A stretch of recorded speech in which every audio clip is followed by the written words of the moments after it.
Man, Josie has this snowball going downhill effect of misery. Yeah. Just absolutely, heart-wrenching. Do you mind if I talk about your craft a little bit? Because Sure. I don't know how, like, when you get, like, there's a scene where you're crying in the car, and I know that you have to do that, like, 6, 7, 10, whatever times. How do you get into the mindset for scenes like that? I mean, there's a lot of scenes like that in this film. It's a combination of, the only way I really know how to work is through substitution. And, I think we all have moments in our life that affects us.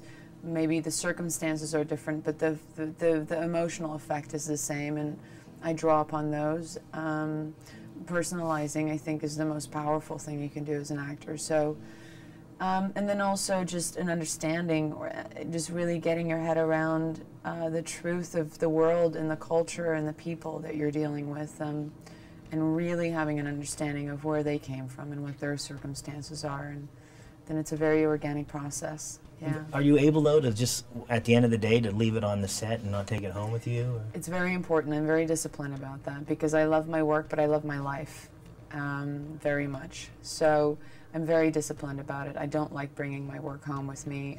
I don't work well that way. I'm much more effective as an actor if I can switch off and go and, have a beer with the cast and have a laugh and, have a moment to just really kind of turn it all off, and then have some good rest and go to work the next day and really have the energy to go to those dark places. I'm guessing one scene that didn't require substitution was the number 4 conveyor belt scene. Yeah.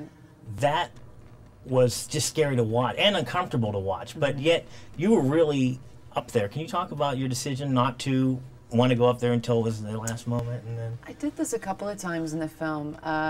Nikki said, "Look, you can go up there just because it's really high and it's quite frightening to go up there." And I said, and she said, and I had heard somebody had told me that you have a fear of heights, and I'm really worried about you. And I was like, well, I do have a fear of heights, but this is part of Josie's world, and I don't really want to mess with that, so I'm not going to go up there. And we rolled the cameras, and the first thing we did was on the actual conveyor, which was the actual height, where we looked like little ants up there, and it was devastating. And the railing was kind of loose and would move, and there was this sensation of just kind of leaning on it. It would move forward, and it wasn't quite secure. And when moments like that can happen, I don't really want to manipulate them too much. I don't like being comfortable as an actor. I don't want it to ever be too comfortable. I like having those natural responses sometimes take over. I have 2 favorite scenes in this movie.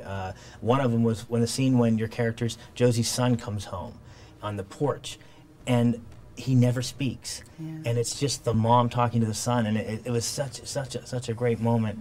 And then the other one, my favorite scene, is another one where you don't speak. It's when Josie's looking on as Kyle is kissing Glory, and there's just this shot of you, and then there's so much going on in your face in that scene when you see her yearning, and you see just all these feelings. Her loss and her pain. And this movie is just absolutely filled with great moments like that. Thank you. Thank you very much.